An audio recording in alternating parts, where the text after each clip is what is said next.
The whispers followed Abigail Turner like shadows on a hot summer day as she hurried down the dusty main street of Coolidge, Arizona Territory. It was 1883, and in this small frontier town, a woman's reputation was as fragile as spun glass and twice as easy to shatter. With each step she took, Abigail could feel the weight of the townspeople's stares, their hushed conversations stopping abruptly as she passed by, only to resume with greater fervor once she was just beyond earshot. "That's her," she heard someone murmur. The schoolteacher who was caught with the married banker. Abigail clutched her shawl tighter around her shoulders despite the Arizona heat. The lies they spread about her and Edward Harrington had taken root like weeds, choking out the truth until it was nearly forgotten. In reality, she had merely been returning a ledger he had left at the schoolhouse after his monthly visit as a member of the school board. Their brief conversation in the shadows of the schoolhouse porch had been witnessed by Meredith Simmons, the town gossip and wife of the competing bank owner who had wasted no time in weaving a scandalous tale. The schoolhouse stood at the edge of town, a simple clapboard building that had once been Abigail's sanctuary. Now it loomed ahead of her like a gallows. Today would be her last day teaching there. The school board had asked for her resignation, citing moral concerns that made her unsuitable to guide young minds. They had already hired her replacement, a pinch-faced woman from Tucson who would arrive by week's end.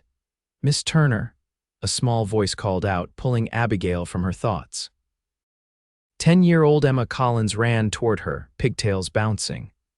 "Are you really leaving us, Miss Turner?" Abigail forced a smile, kneeling to meet the child's eyes.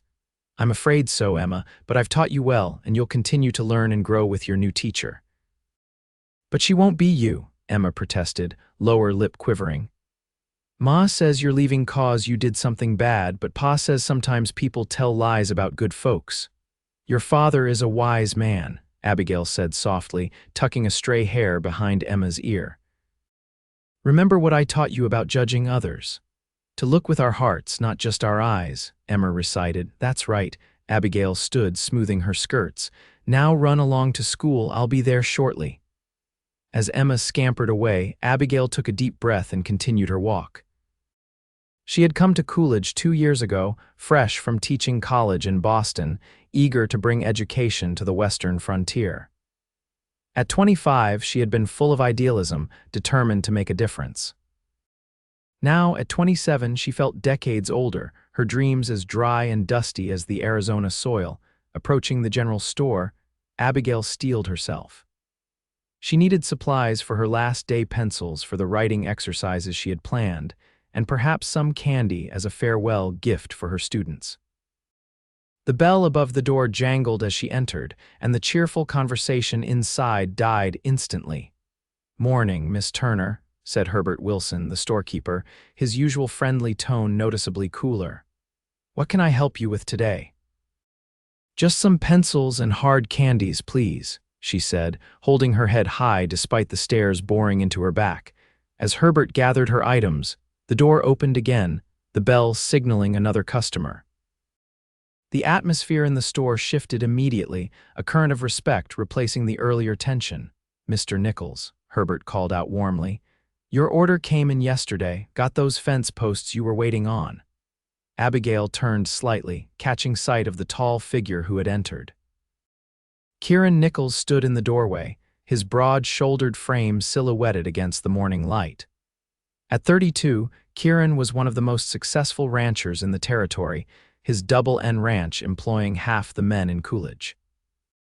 Unlike many who had tried their luck in the West, Kieran had made his fortune through hard work and determination rather than luck or dishonesty. "Appreciate it, Herbert," Kieran replied, his deep voice carrying easily in the quiet store. His eyes, the color of a summer sky, swept the room and landed on Abigail. Unlike the other patrons, his gaze held no judgment, just quiet curiosity. Abigail quickly looked away, focusing on counting out coins for her purchase. She had met Kieran Nichols only a few times at town socials, and once when he had donated books to the school. He had always been polite but reserved, a man of few words who let his actions speak for him. "That'll be 50 cents, Miss Turner," Herbert said, pushing her purchases across the counter. As Abigail reached for her reticule, a woman's voice cut through the store like a knife. "I'm surprised you still show your face in public, Miss Turner." Meredith Simmons stood by the fabric bolts, her pinched face twisted in righteous indignation. "A woman of your character should have enough sense to leave town."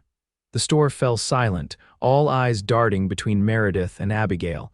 Abigail's hand trembled slightly as she placed her coins on the counter. "Mrs. Simmons," she acknowledged with a nod, determined not to give the woman the satisfaction of seeing her distress. "I believe you've made your opinion of me quite clear to everyone in Coolidge. There's no need to repeat yourself." Meredith's eyes narrowed. "The school board made the right decision. We can't have someone like you influencing our children." "Someone like me," Abigail repeated, her composure finally cracking. "Someone who has devoted herself to education, who stayed late to help struggling students, who organized the town's first library. Or do you mean someone who was falsely accused based on nothing but your malicious imagination?" A murmur rippled through the onlookers. Most had accepted the rumors without question, finding it easier to believe the worst than to seek the truth. "How dare you suggest I lied?" Meredith hissed. "I saw you with my own eyes, meeting Edward Harrington in secret after dark. What would an unmarried woman and a married man have to discuss at such an hour unless—" "That's enough, Mrs. Simmons." Kieran Nichols's voice cut through the tension like a whip. He had moved closer, standing now just a few feet from Abigail. "I believe Miss Turner has explained her side of the story and Mr. Harrington has confirmed it. The matter should be considered closed." "Of course you'd defend her," Meredith sniffed. "Men always stick together when—" "No, madam," Kieran interrupted again, his tone polite but firm. "I'm defending the truth, which seems in short supply these days, and I'd ask you to consider the damage your words have done to a woman who served this community faithfully." Meredith's mouth opened and closed like a fish out of water. No one in Coolidge spoke to her that way, not with her husband controlling the town's largest bank. "Well," she finally sputtered, "we all know what kind of women come west alone. Proper ladies stay with their families until they marry." "Is that so?" Kieran asked mildly. "Then I suppose we should send home every teacher, nurse, and shopkeeper who's helping build this territory. I reckon we'd be a sight less civilized without them." A few chuckles broke the tension, and Meredith's face flushed an unflattering shade of red. She gathered her skirts with a huff. "I'll take my business elsewhere, Herbert, somewhere with better company." As the door slammed behind her, Abigail found herself looking up at Kieran Nichols with a mixture of gratitude and embarrassment. "Thank you, Mr. Nichols, but you needn't have involved yourself." "Seemed to me someone needed to," he replied simply. "Truth has a way of getting trampled when folks start gossiping." Herbert cleared his throat awkwardly. "Your items, Miss Turner." Abigail gathered her purchases, acutely aware of the continued stares. "I should get to the schoolhouse. Thank you again, Mr. Nichols." As she moved toward the door, Kieran fell into step beside her. "Allow me to walk with you, Miss Turner. I've been meaning to discuss something with the schoolteacher, and now seems as good a time as any." Outside, the morning sun had climbed higher, casting shorter shadows on the dusty street. They walked in silence for a moment, Abigail wondering what Kieran Nichols could possibly want to discuss with a disgraced schoolteacher on her last day. "I heard you're leaving Coolidge," he finally said. "Yes," Abigail confirmed, her voice steady despite the lump in her throat. "The stage leaves tomorrow morning. I've accepted a position at a school in California." Kieran nodded, his expression thoughtful. "California's gain is Arizona's loss, then. You've done good work here, Miss Turner." "It seems not everyone shares your assessment, Mr. Nichols." "Small minds fear what they don't understand," he replied. "And independent women like yourself are still something of a mystery out here." They had reached the schoolhouse now, the children already filing inside at the sound of the bell Abigail had installed her first month in town. She paused at the bottom of the steps, turning to face Kieran. "Was there something specific you wanted to discuss, Mr. Nichols? The children are waiting." "Yes, actually." He removed his hat, revealing hair the color of sun-bleached wheat. I've been considering starting a school at the Double N Ranch for the children of my workers. Many of them live too far to attend town school regularly. I'd like to offer you the position of teacher." Abigail stared at him, certain she had misheard. "Mr. Nichols, while I appreciate the offer, surely you understand that my reputation would make such an arrangement impossible." "Your reputation as an excellent teacher is the only one that concerns me," Kieran said firmly. "I judge people by their actions, not by gossip." The parents trust my judgment," he interrupted gently. "Most of my ranch hands are immigrants or former slaves who know something about being judged unfairly. They'll give you a fair chance." Abigail felt a flicker of hope, quickly extinguished by reality. The town would talk. "It would reflect poorly on you and your business." Kieran's blue eyes held her steadily. "Miss Turner, your reputation was ruined by cruel gossip. I say then we'll build a new one together." The words, spoken with such simple conviction, brought unexpected tears to Abigail's eyes. She blinked them away quickly, unwilling to show weakness. "Why would you do this for me? You barely know me." "I know enough," he said. "I know you've educated children who couldn't read a word when you arrived. I know you spent your own salary on books for the school. I know you nursed half the town during last winter's influenza outbreak, including Mrs. Simmons herself." He smiled slightly. "Folks might gossip, but they also talk about the good things if you listen carefully enough." Before Abigail could respond, a child's voice called from the schoolhouse door. "Miss Turner, we're ready for our lessons." "Think about my offer," Kieran said, replacing his hat. "The stage doesn't leave until tomorrow. I'll be at the hotel dining room this evening if you'd like to discuss it further." With a tip of his hat, he turned and walked away, leaving Abigail standing at the threshold of her old life, suddenly faced with the possibility of a new one. The school day passed in a blur of tearful goodbyes and final lessons. Abigail had planned a special day, with reading from their favorite books and simple science experiments that made the children gasp with delight. When the final bell rang, she found herself alone in the schoolhouse, running her fingers over the smooth wooden desks and well-worn books. "Miss Turner," a voice called from the doorway. Abigail turned to find Sheriff Thomas Davis standing there, hat in hand. "Got a moment?" "Of course, Sheriff," she replied, straightening a stack of primers. "Is something wrong?" "Not exactly." The sheriff stepped inside, looking uncomfortable. "I wanted to talk to you about what happened with Harrington." Abigail stiffened. "I've explained myself repeatedly, Sheriff." "As has Mr. Harrington." "I know that," he said quickly, "and I believe you both always did, to be honest, but I'm not here about that." He twisted his hat in his hands. "I heard Kieran Nichols offered you a position at his ranch. News travels fast," Abigail remarked dryly. "Small town," Sheriff Davis shrugged. "Thing is, I wanted to tell you to take it." Abigail raised an eyebrow. "Why?" "Because Nichols is a good man, fair, honest. This town's been unfair to you and, well," he looked embarrassed. "I should have spoken up sooner, done more to stop the rumors." "My wife says the same." "Thank you, Sheriff," Abigail said softly, touched by his belated support. "Just wanted you to know not everyone believes the worst," he said. "And Nichols's ranch is building into something special. Might be a good place for a fresh start." After the sheriff left, Abigail finished packing her belongings, the few teaching supplies she had purchased with her own money. The books gifted to her by grateful parents, the small slate that had been a going-away present from her family in Boston. Her trunks had already been sent ahead to the stage office. All that remained was to spend one last night at Mrs. Holloway's boarding house and board the morning stage. But Kieran Nichols's offer lingered in her mind like a stubborn melody. Could she really start again, so close to where her reputation had been destroyed? Would his ranch hands and their families truly accept her, or would the whispers follow her there too? By the time she left the schoolhouse, the sun was setting, painting the western sky in brilliant shades of orange and gold.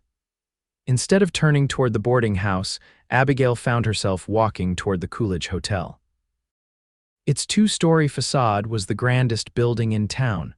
A symbol of the prosperity that the railroad had brought inside, the dining room was half full, mostly with travelers passing through on their way to more exciting destinations. Abigail spotted Kieran immediately, sitting alone at a corner table.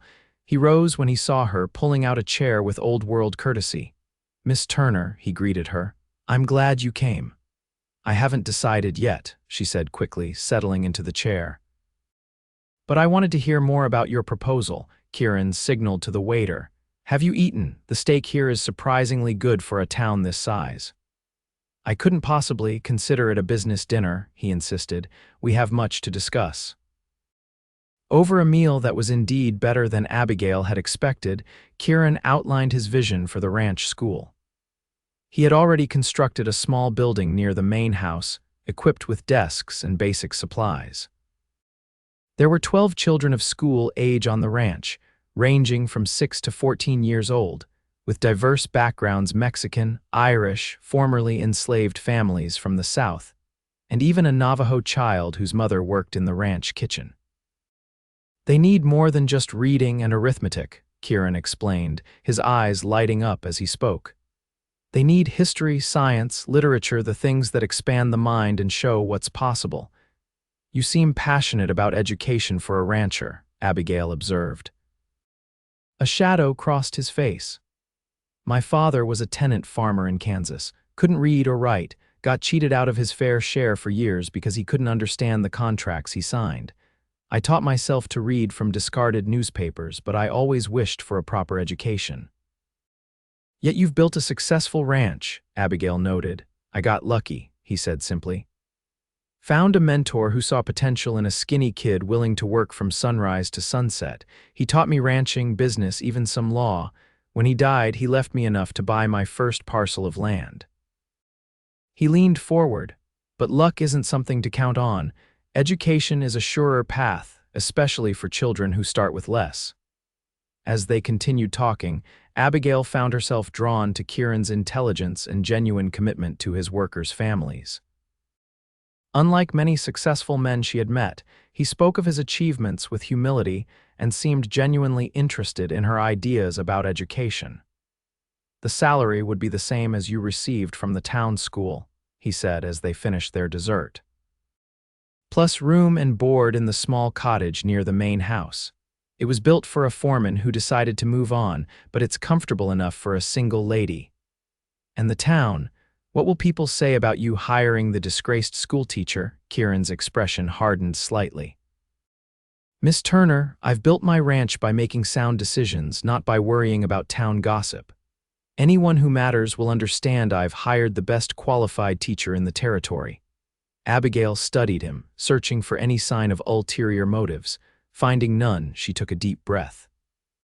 "When would you want me to start?" A smile spread across Kieran's face, transforming his serious expression. "Does that mean you'll accept?" "I believe it does," Abigail said, surprising herself with the certainty she felt. "Though I should warn you, I'm rather particular about how I run my classroom." "I wouldn't have it any other way," he assured her. "Can you be ready to leave tomorrow? I can have one of my men collect your trunks from the stage office." And so, instead of boarding the eastbound stage the next morning, Abigail found herself in Kieran's wagon, heading north out of Coolidge toward the Double N Ranch. Her decision had raised eyebrows at the boarding house, with Mrs. Holloway barely concealing her disapproval. "Living alone on a ranch full of men," the older woman had clucked. "Seems you haven't learned your lesson about propriety, Miss Turner."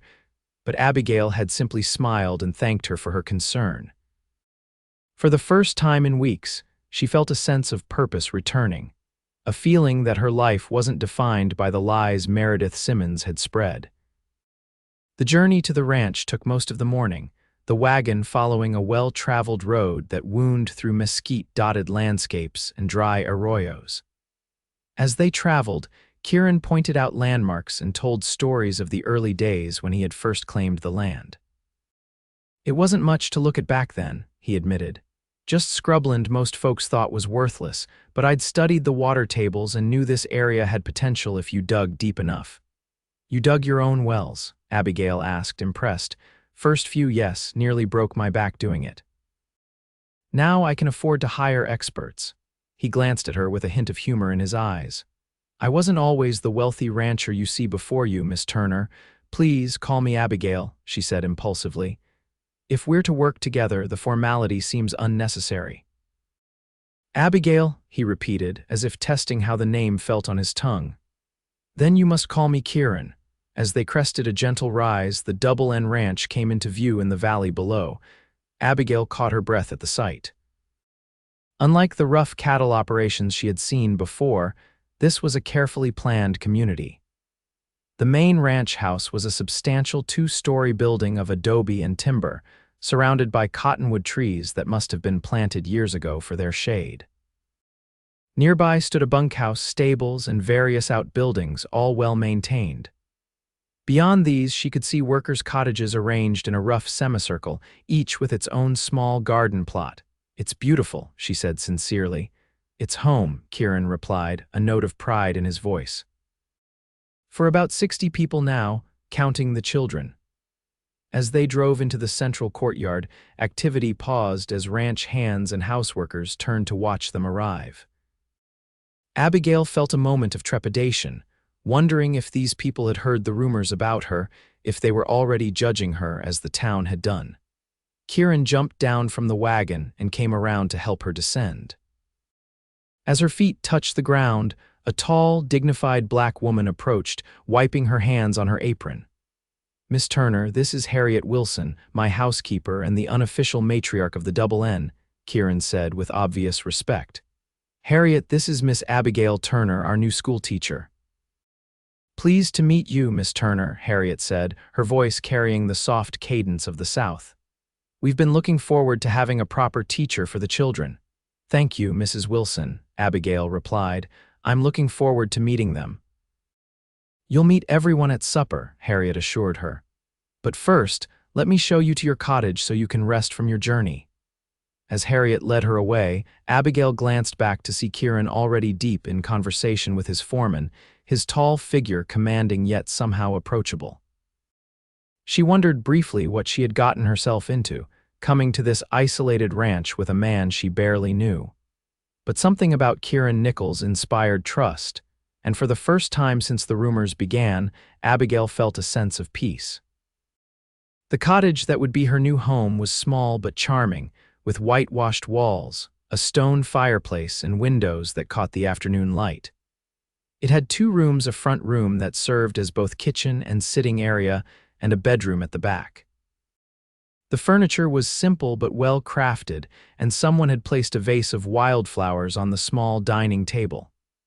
Mr. Nichols had it cleaned and prepared when he returned yesterday, Harriet explained. Said he was confident you'd accept his offer. He seemed very sure of himself, Abigail remarked, running her hand over the smooth pine of the table. Harriet's eyes twinkled. Mr. Nichols usually gets what he sets his mind to, but he's a fair man, Miss Turner, best boss I've ever had, and I've worked for plenty. Mrs. Wilson, Abigail began hesitantly. Do you know why Mr. Nichols hired me? About the situation in town? Harriet's expression grew serious. He told us you'd been treated unfairly, accused of something you didn't do, said anyone who treated you with less than respect would answer to him.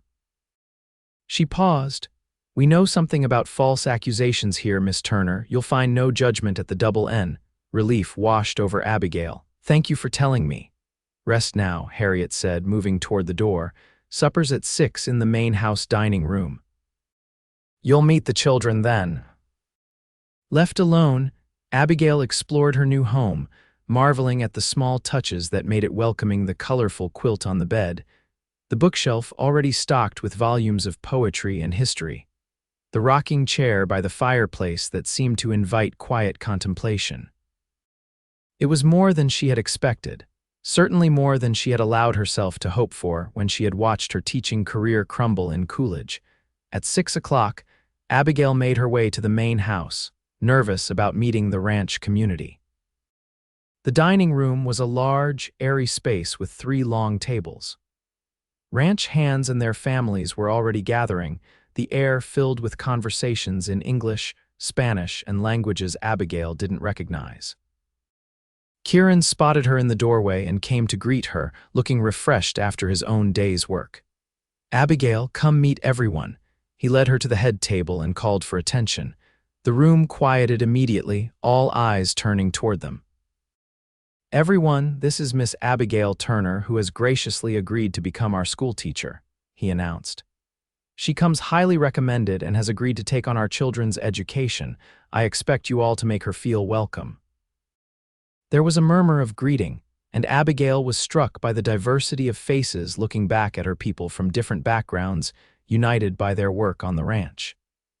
Children peered at her curiously from beside their parents, ranging from shy smiles to open curiosity.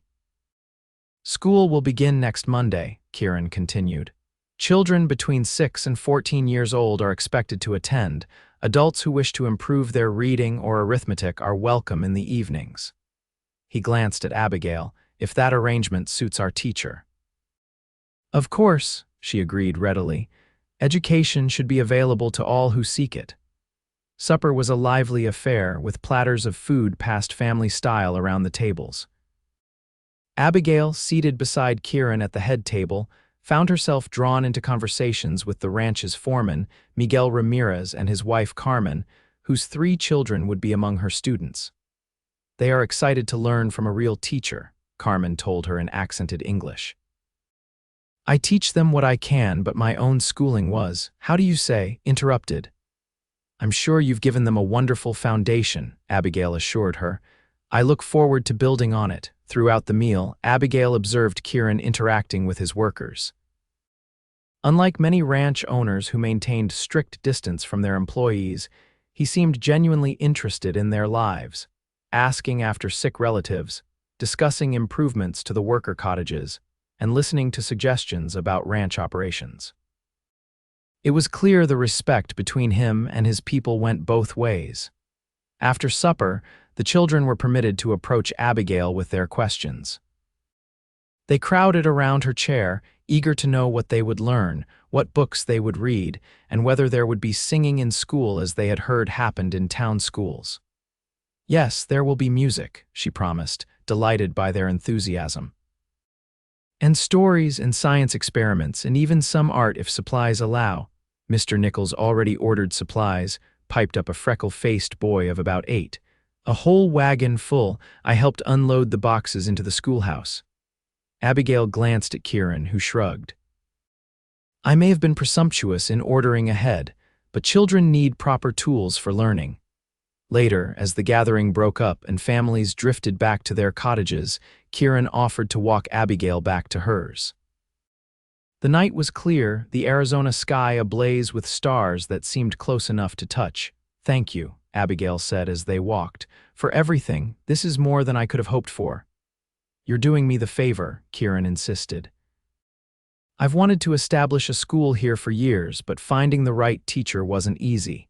Still, you took a risk, hiring someone with a tarnished reputation." Kieran stopped walking, turning to face her in the starlight. "Abigail, I meant what I said. Your reputation was damaged by lies, not by your actions. I believe in judging people by what they do, not by what others say about them." "That's a rare quality," she observed. "Out here, a person's word and work are what matter," he replied simply. "The rest is just noise." They had reached her cottage. Abigail hesitated at the door, not quite ready to end their conversation. "Will you show me the schoolhouse tomorrow? I'd like to start preparing." "First thing after breakfast," he promised. "Sleep well, Abigail." As she watched him walk away, Abigail felt a curious mixture of emotions: gratitude, hope, and something else she wasn't quite ready to name. Whatever lay ahead, she knew her decision to stay had been the right one. The following days were a whirlwind of preparation.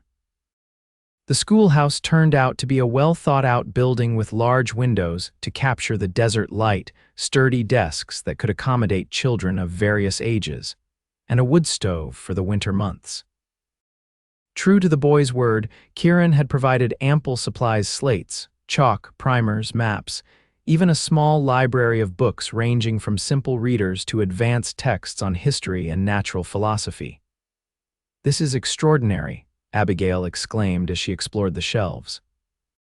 "Some of these books would be the envy of schools in Boston." "Education shouldn't be limited by geography," Kieran said, watching her examine a beautifully illustrated atlas. "These children deserve the same opportunities as any others." You've thought of everything, she marveled. Not everything, he admitted. That's why I needed a trained teacher. The building and books are just tools. You're the one who will make this a school. Working from dawn until dusk, Abigail organized the classroom, prepared lesson plans for children of different ages and abilities, and made home visits to meet each family and assess their children's educational needs. She discovered that while some had attended school before, others had never set foot in a classroom.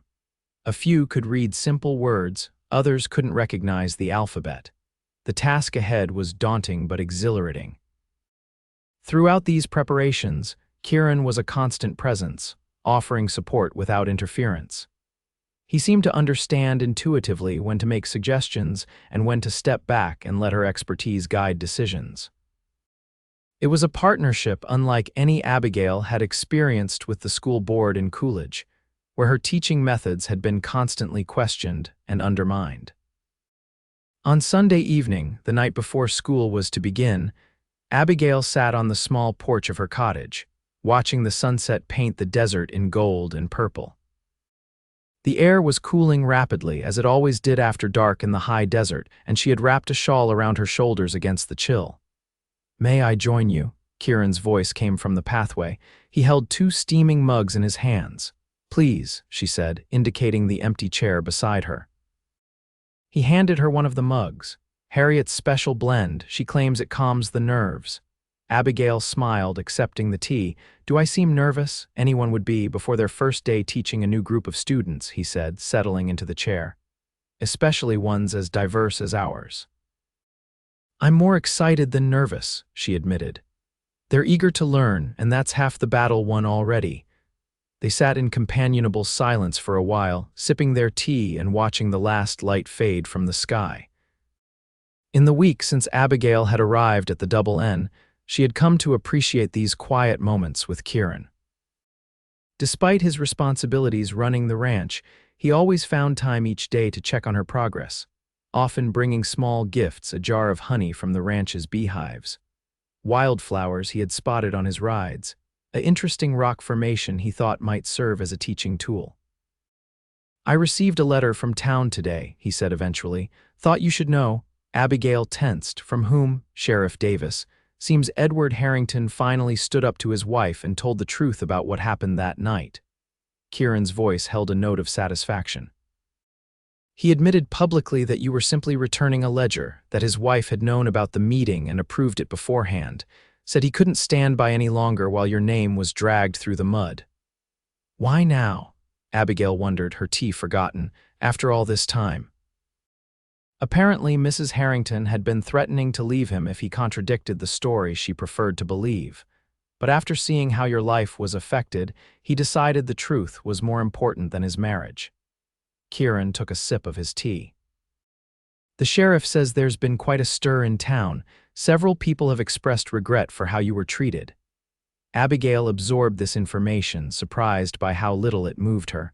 A week ago, such news would have seemed like salvation. Now, it felt almost irrelevant to her new life.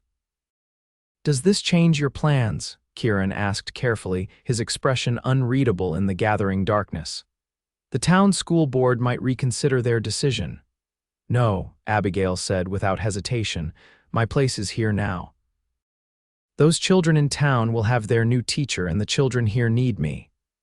She paused, then added softly, "Unless you'd prefer I leave." "God, no," Kieran said quickly, reaching across to touch her hand briefly. "The Double N is your home for as long as you want it to be." The warmth of his touch lingered even after he withdrew his hand. Abigail found herself wishing he had let the contact continue, then chided herself for the thought. Kieran was her employer, her benefactor. Whatever feelings might be stirring within her were inappropriate and likely one-sided. "Thank you for telling me," she said, rising from her chair. "I should get some rest before tomorrow." Kieran stood as well, taking her empty mug. "Of course, I'll leave you to your preparations." He hesitated, then added, "The children aren't the only ones excited about tomorrow, Abigail. You've brought something special to this ranch in just a week. I can't wait to see what you'll accomplish in the months to come." With those words, He bid her good night and disappeared down the path toward the main house, leaving Abigail with a curious lightness in her chest that had nothing to do with vindication from Coolidge and everything to do with the tall rancher who had offered her a second chance. The first day of school exceeded all of Abigail's expectations. The 12 children ranging from Miguel and Carmen's 6-year-old daughter Rosa to Harriet's 14-year-old grandson Benjamin arrived promptly, dressed in their best clothes, eyes wide with anticipation. They filed into the schoolhouse in an orderly fashion, taking seats according to the name cards Abigail had prepared. She began with a simple welcome, then asked each child to stand and introduce themselves, sharing one thing they hoped to learn. Their answers ranged from reading big books, to the names of all the stars, to how to write letters to my cousins in Mexico. Each response gave Abigail insight into the child's character and interests, information she would use to tailor her teaching. The morning passed in a blur of assessments and introductory lessons. Abigail divided the children into 3 groups based on their current abilities, giving each group appropriate work while she rotated between them. By noon, when they broke for lunch, she had a clear picture of the challenges ahead and the incredible potential in each eager face. As the children scattered to eat the lunches they had brought, Abigail stepped outside to catch her breath. To her surprise, she found Kieran leaning against a cottonwood tree, watching the schoolhouse with a small smile. "How long have you been standing there?" she asked, approaching him. "Long enough to see you're a natural," he replied. "Those children are already hanging on your every word." "They're wonderful students," Abigail said. "Eager, respectful, the older ones are already helping the younger ones." "That's your influence," Kieran insisted. "I heard you through the window, encouraging them to see themselves as a community of learners." Abigail flushed at the compliment. "I thought you'd be busy with ranch business. Some things are worth making time for," he said simply.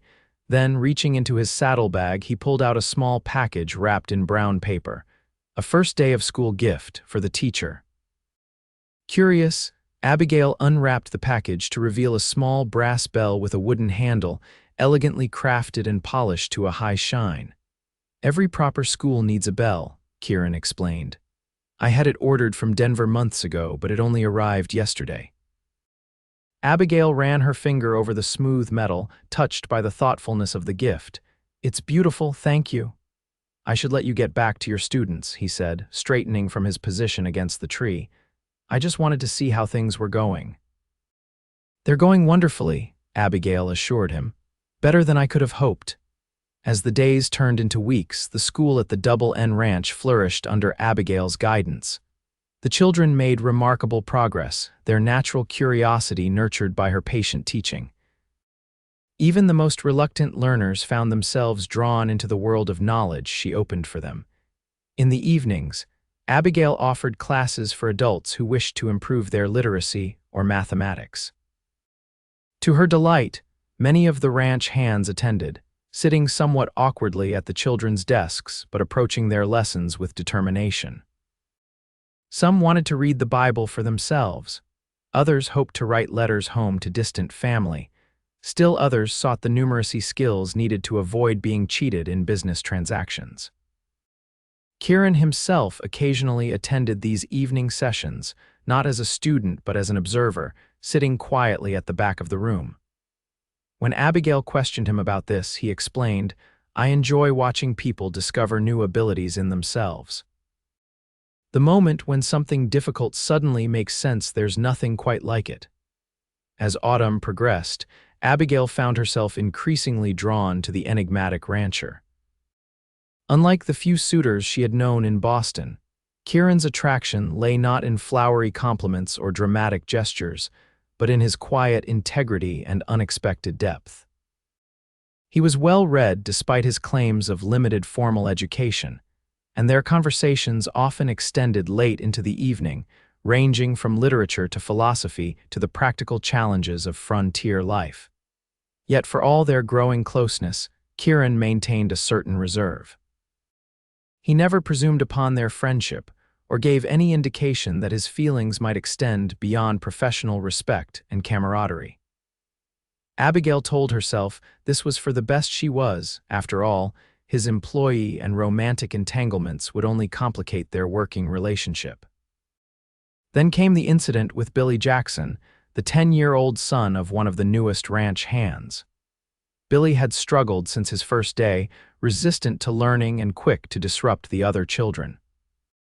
Abigail had tried every approach she knew to reach the boy, suspecting that his belligerence masked deeper insecurities. One afternoon in late October, Billy's frustration with a difficult arithmetic problem boiled over into a tantrum. He swept his slate to the floor, shattering it, and shouted, "This is stupid. My pa says school is for people too weak to do real work." The classroom fell silent, the other children watching wide-eyed as Abigail approached the angry boy. Instead of scolding him, she knelt beside his desk, meeting his defiant gaze. "Your father works very hard, doesn't he, Billy?" she asked quietly, surprised by the question. The boy nodded. "And he wants the best for you, I'm sure," Abigail continued. "That's why he brought you to this ranch where there's steady work and safe housing." She picked up a fragment of the broken slate. "Learning isn't about being weak or strong, it's about having choices. Education gives you options your father never had." Billy's lower lip trembled slightly. "He can't read, says he got by just fine without it." "And that shows how strong and resourceful he is," Abigail agreed. "But imagine how much easier some things would be for him if he could read a contract before signing it, or write a letter to his own father, or calculate whether he's being paid fairly."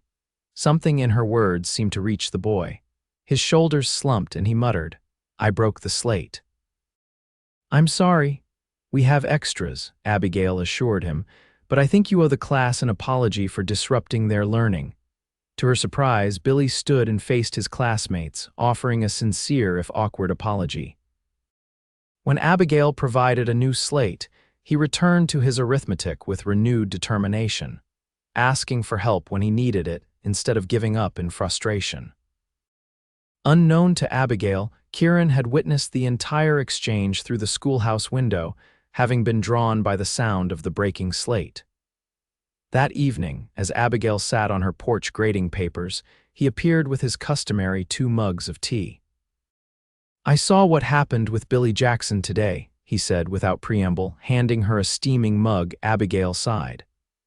"I was hoping that incident wouldn't reach your ears. I should have handled it better, prevented the outburst." "On the contrary," Kieran said, settling into the chair beside her. "You handled it perfectly. Another teacher might have punished him, sent him home in disgrace. You gave him understanding instead." "He's a bright boy," Abigail said. "Just scared of failing, I think. His father moves from ranch to ranch, never settling long enough for Billy to feel secure." "Jackson's a good worker," Kieran observed, "but he's carrying his own burdens. His wife died last year, leaving him with 3 children to raise alone." "I didn't know," Abigail said softly. "That explains much about Billy's behavior." "This is what makes you extraordinary, Abigail," Kieran said, his voice low and intense. "You see past the surface to what's underneath.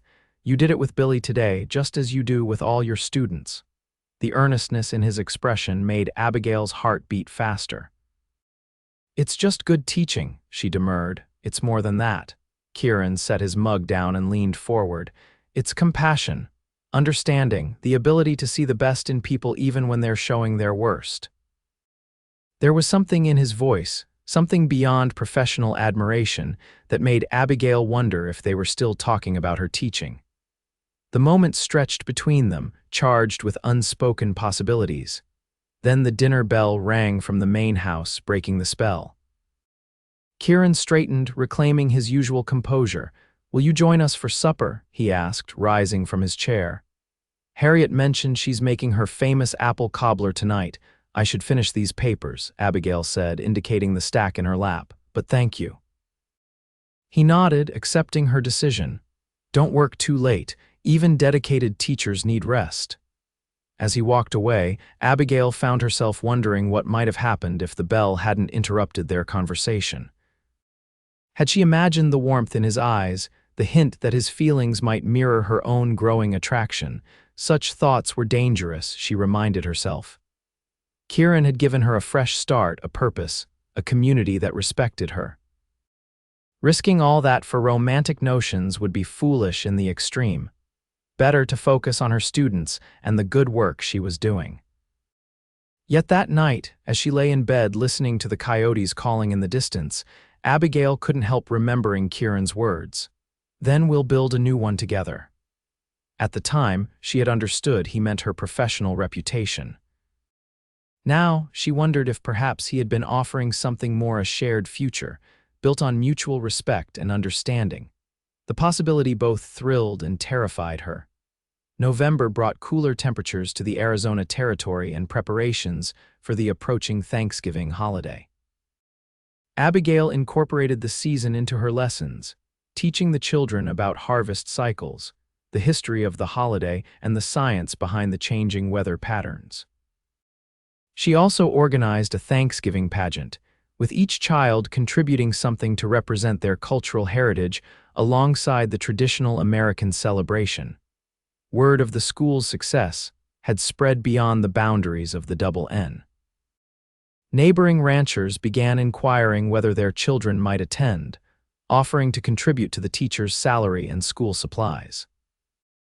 Kieran left these decisions entirely to Abigail, supporting her choice to admit several additional students whose families lived within reasonable riding distance.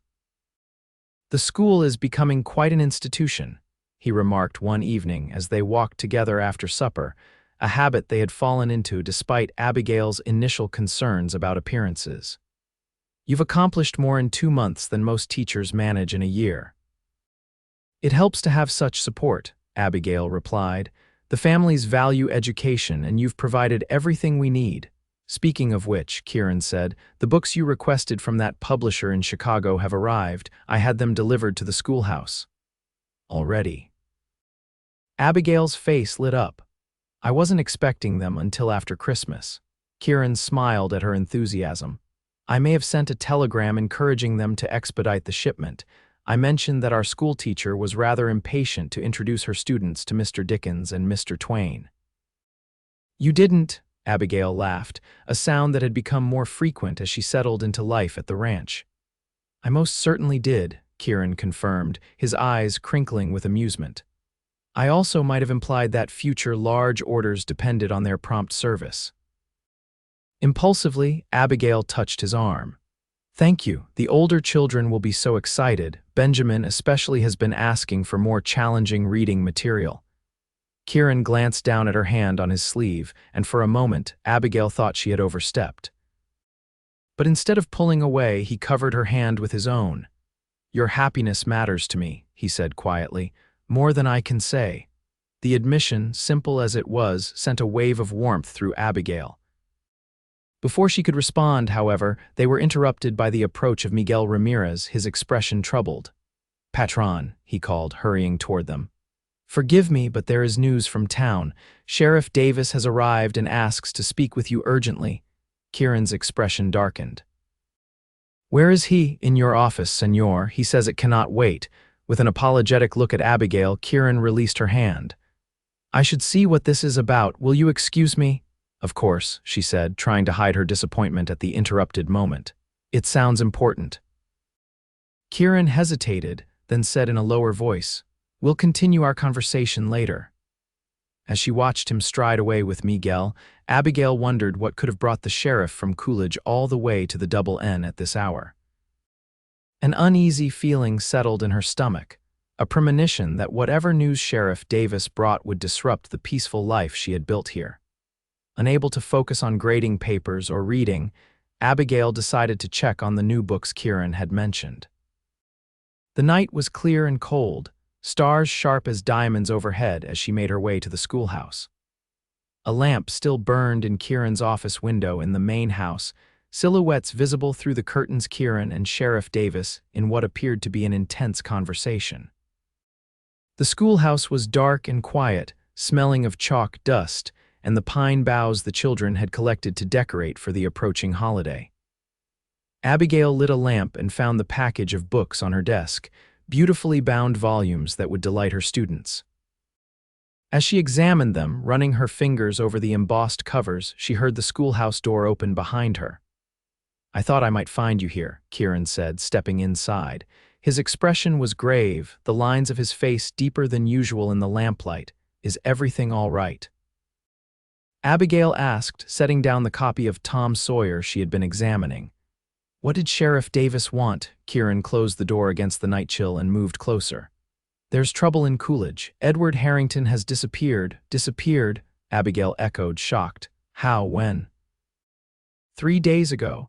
He withdrew a large sum from his own bank, left a note for his wife saying he couldn't live with the lies anymore, and vanished. Kieran's jaw tightened.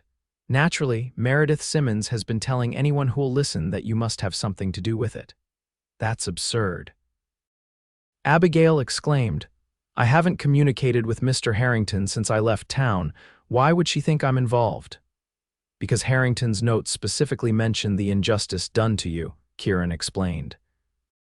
"And apparently he was seen asking questions about the location of the Double N Ranch the day before he disappeared."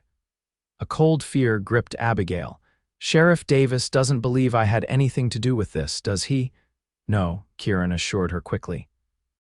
"He came to warn us that Meredith Simmons and her husband are stirring up sentiment against you in town. Some of the more excitable residents are talking about forming a group to ride out here and investigate the situation." "A lynch mob, you mean?" Abigail said quietly. "It won't come to that," Kieran said firmly. "Davis has already sent telegrams to the territorial marshal explaining the situation, and anyone who sets foot on Double N land with harmful intentions will regret it." His expression softened slightly. "But I thought you should know." "In case Harrington does show up here, he won't," Abigail said with certainty. "Whatever his reasons for leaving, they had nothing to do with me." Kieran studied her face. "You're sure about that? There was never anything between you?" "Nothing," Abigail confirmed, meeting his gaze steadily. "He was simply a member of the school board who treated me with professional courtesy. His wife's jealousy created a fiction that destroyed my career and apparently his marriage." Relief flickered across Kieran's features. "I believe you. But not everyone will be so easily convinced, especially if Harrington isn't found soon." "What should we do?" Abigail asked, her mind racing through possible scenarios. "For now, nothing changes," Kieran decided. "The school continues as normal. I've asked Sheriff Davis to keep us informed, and I've instructed the ranch hands to be vigilant about strangers approaching the property." He hesitated, then added, "But if you'd feel safer staying in the main house for a while, rather than in your cottage alone." "That won't be necessary," Abigail said, though the offer was tempting for reasons that had little to do with safety. "I won't let Meredith Simmons's accusations disrupt my life again. The truth will come out eventually." Kieran nodded, respect evident in his expression. "You're a remarkable woman, Abigail Turner."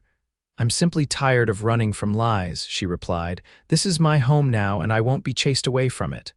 "Home," Kieran repeated, the word carrying weight beyond its simple meaning. "Yes, I believe it is." The moment stretched between them, filled with things unsaid.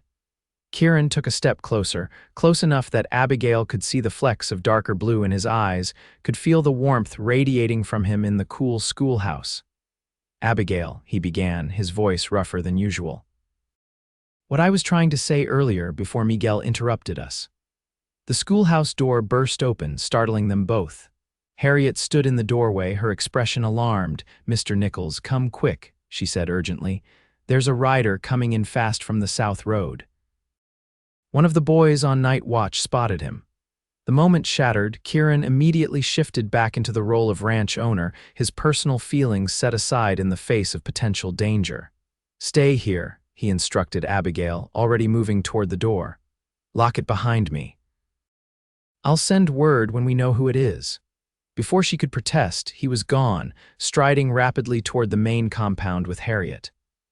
Abigail moved to the window, watching as lanterns were lit throughout the ranch, men emerging from the bunkhouse with rifles at the ready. Whatever peace they had found at the Double N, it seemed the outside world was determined to intrude. The night that followed was one of the longest in Abigail's memory.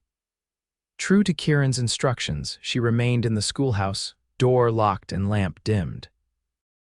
Through the window, she could see activity around the main house, figures moving, horses being saddled, a sense of alert preparedness rather than panic. It was nearly midnight when a soft knock at the schoolhouse door made her start. "Abigail, it's me," Kieran's voice came through the wood. "Everything's all right." She unlocked the door with shaking hands, relief washing over her at the sight of him unharmed. "What happened? Who was the rider?" "Edward Harrington," Kieran confirmed, stepping inside and closing the door behind him, looking half dead from riding hard for 3 days. Abigail sank into her chair. "He came here, why?" "Not for the reason Meredith Simmons suspected," Kieran said dryly. "He's on his way to California. Apparently, he's been embezzling from his own bank for years, using false ledgers to cover his tracks. With the railroad expanding and more businesses requesting loans, an audit was inevitable. He decided to flee before he was caught. That's why he was so concerned about the ledger I returned," Abigail realized. "It wasn't just any ledger, it was one of his falsified records." "Exactly," Kieran nodded.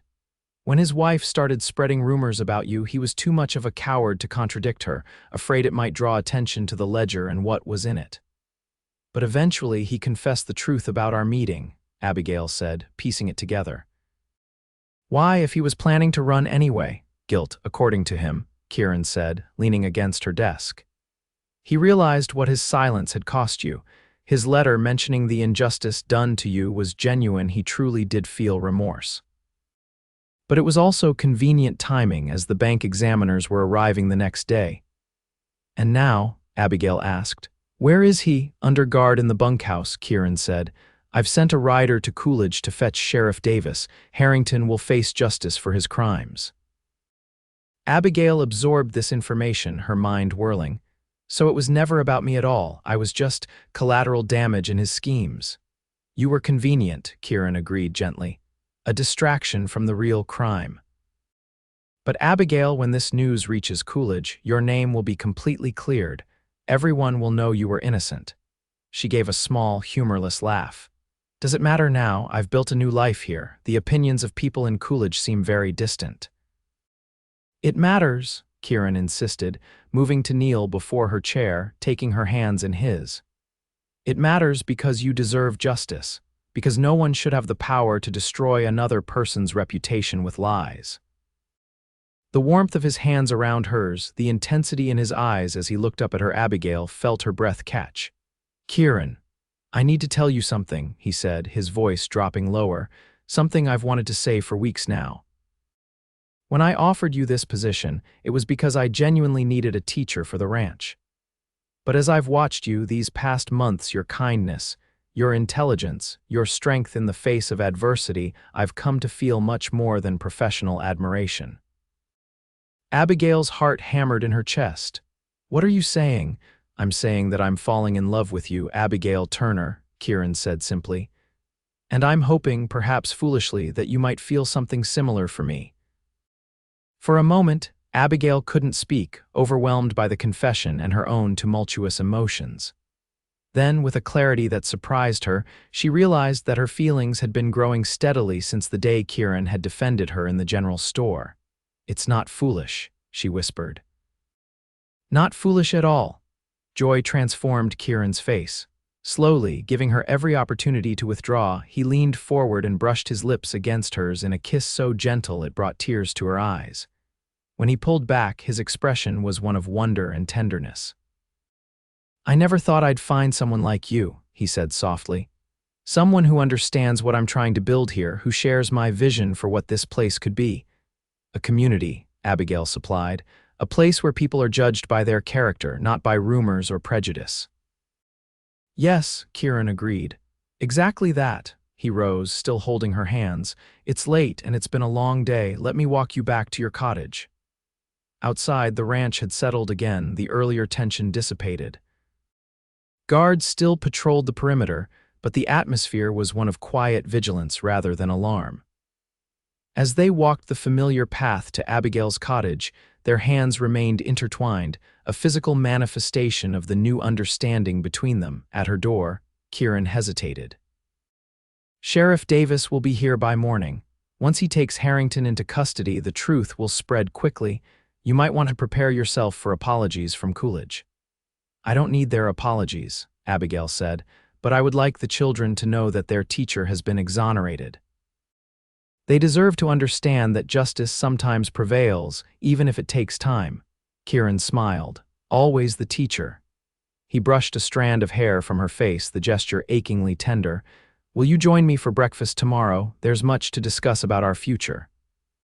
"Our future?" Abigail repeated, savoring the words. "Yes, I'd like that very much."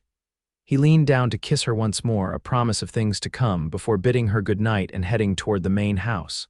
Watching him go, Abigail felt a sense of rightness, of pieces falling into place. The cruel gossip that had driven her from Coolidge had led her here, to this ranch, to these children who needed her, to this man who saw her clearly and loved what he saw. Sometimes, she reflected as she prepared for bed, what seemed like an ending was merely the beginning of something far better than one could have imagined. The news of Edward Harrington's arrest and the true nature of his crimes spread through the territory like wildfire. Sheriff Davis arrived early the next morning, looking grim but satisfied as he took the banker into custody. Before departing, he spoke with Abigail privately. "Miss Turner, I owe you an apology," he said, hat in hand. "I should have investigated more thoroughly when the rumors first started. A lot of good folks in Coolidge are feeling mighty ashamed of how they treated you." "Thank you, Sheriff," Abigail said graciously, "but I've found my place here now. Sometimes things work out for the best, even when they begin badly." "That they do," he agreed, glancing toward Kieran, who stood talking with his foreman nearby. "Nichols is a good man, one of the best in the territory." "Yes," Abigail agreed softly, "he is."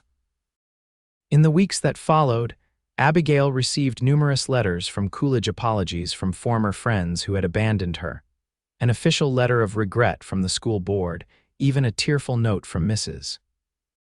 Harrington herself, who had discovered the extent of her husband's deception and was facing the loss of both her marriage and her social standing. Abigail answered them all with grace but firmness, making it clear that while she harbored no ill will, she had no intention of returning to Coolidge. Her life was at the double end now, with her students, with the community that had accepted her when others had turned away, and with Kieran. Their courtship progressed steadily through the winter months. Kieran was as thoughtful and deliberate in romance as he was in business, never rushing Abigail but making his intentions clear to everyone on the ranch. They took long rides together on Sundays after church, shared meals with the ranch families, and spent quiet evenings discussing books and plans for the school's future. In February, as the first hints of spring began to soften the winter landscape, Kieran proposed.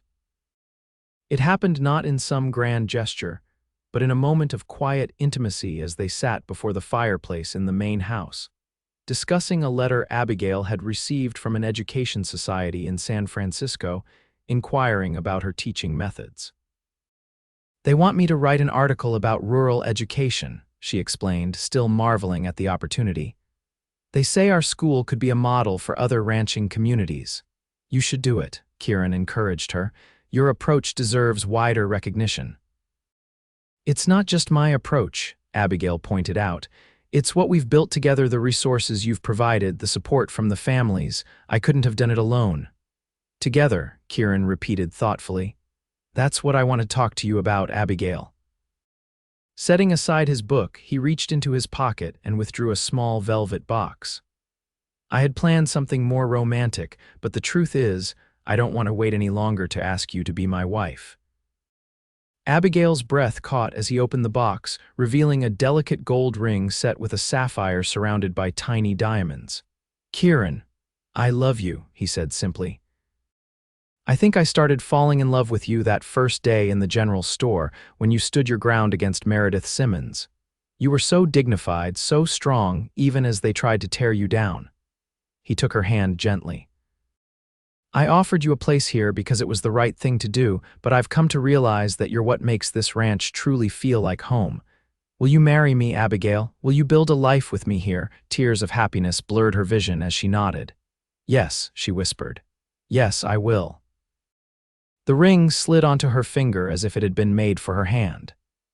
Kieran drew her into his arms, his kiss deep and tender, a promise of the life they would share. They were married in April, beneath the cottonwood trees that had just burst into fresh green leaves. The entire ranch attended, along with friends from neighboring properties, and even a few courageous souls from Coolidge who had made the journey to witness the union of the woman they had once shunned and the man who had believed in her.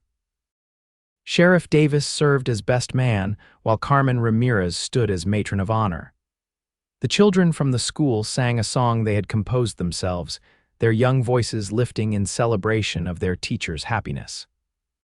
Harriet Wilson had overseen the preparation of a feast that would be remembered for years to come, with dishes representing the diverse backgrounds of everyone who called the Double N home.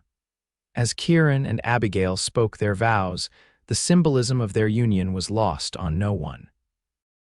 They were building something new together, not just a marriage, but a vision of what the West could be at its best. A place where people were judged by their actions rather than rumors, where diverse communities could find common ground, where education and opportunity were available to all. "I now pronounce you husband and wife," the minister declared, beaming at the couple. "What God has joined together, let no man put asunder." The cheer that went up from the assembled guests seemed to reach the very sky, a joyful affirmation of not just a marriage but a community's values. At the celebration afterward, as Kieran swept her into their first dance as husband and wife, Abigail looked around at the faces of those who had become her family, the children she taught, the parents who trusted her with their education, the ranch hands and their wives who had welcomed her without reservation. "Happy," Kieran murmured, following her gaze. "Beyond words," she replied, turning her eyes back to his beloved face. "If someone had told me a year ago, when I was leaving Coolidge in disgrace, that those terrible rumors would lead me to the greatest happiness of my life, I would never have believed them." "Sometimes the worst moments lead us to the best ones," Kieran said, drawing her closer. "If you hadn't lost your position in town, I might never have found the courage to approach you." "Then I suppose I should thank Meredith Simmons," Abigail said with a laugh, "though I'm not sure I'm quite that forgiving yet." "Give it time," Kieran advised, spinning her gently under his arm. "We have plenty of that ahead of us," and they did. In the years that followed, the Double N Ranch prospered under their joint leadership, becoming known throughout the territory not just for its successful cattle operation, but for its exemplary school and the community it had fostered. The article Abigail wrote for the San Francisco Education Society led to others, and eventually to a book on frontier education that became a valuable resource for teachers throughout the West. Their family grew with the birth of their son, Thomas, in the spring of 1885, followed by twins Sarah and James 2 years later. All 3 children inherited their mother's love of learning and their father's steady determination, growing up to take their places in the expanding enterprise of the Double N. The school that had begun with 12 children eventually served over 30, with 2 additional teachers joining Abigail as the ranch community grew. Former students returned as adults to work on the ranch or in Coolidge, bringing with them the values and education they had received under Abigail's tutelage. Through it all, Kieran and Abigail's partnership remained the foundation upon which everything else was built. Their love, born in a moment of adversity and nurtured through shared purpose, grew deeper with each passing year. They faced challenges together: droughts, economic downturns, the inevitable conflicts that arise in any community, with the same strength and mutual respect that had drawn them together initially. On their 10th wedding anniversary, as they sat on the porch of the main house watching their children play under the cottonwoods, Abigail reflected on the journey that had brought them to this moment. "You ever think about how differently things might have turned out?" she asked Kieran, who sat beside her, his hand comfortably holding hers. "If the rumors hadn't started, if I had stayed in Coolidge." "Sometimes," he admitted. "But then I remember something my mentor used to say: life rarely takes you where you thought you were going, but it always takes you where you need to be." He squeezed her hand gently, "And I needed to be with you, building this life together." "As did I," Abigail agreed, leaning against his shoulder, though I wouldn't have believed it at the time. From the schoolhouse, now expanded to 2 rooms, came the sound of the brass bell Kieran had given her on her first day of teaching. It rang clear and true in the afternoon air, a symbol of the promise fulfilled of a reputation rebuilt, of a love that had grown from compassion and respect into something enduring and profound, of a community that judged its members by their character rather than by gossip or prejudice. "I love you, Abigail Nichols," Kieran said, pressing a kiss to her temple. "And I love you," she replied, her heart full of gratitude for the man who had seen beyond the rumors to the woman beneath, who had offered her not just shelter from a storm but a place to flourish and grow. Always.